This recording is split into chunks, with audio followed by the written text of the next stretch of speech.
pegue 25 perguntas aleatórias.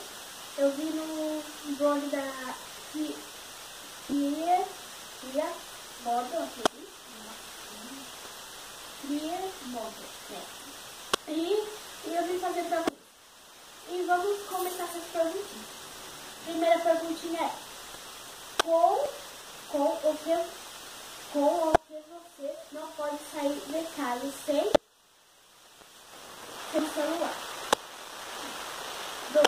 Marca favorita de maquiagem, nacional e internacional.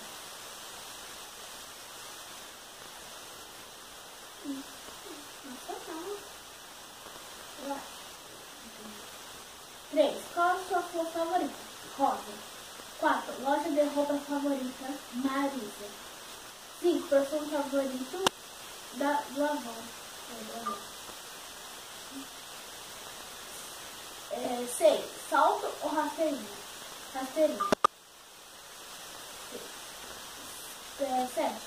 Calça roxa ou preta?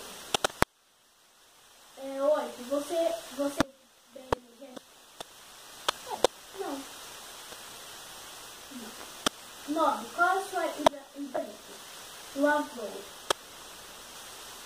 10.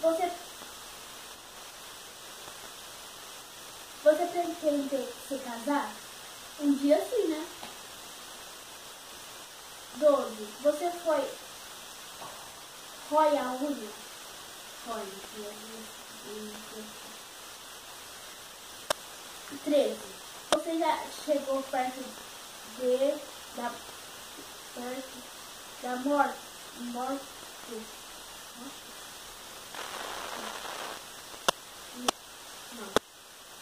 14. Onde você estava há 3 horas atrás? Estava no Rio. 15. Você está apaixonado? Não. 16. Qual foi a última vez que foi ao shopping?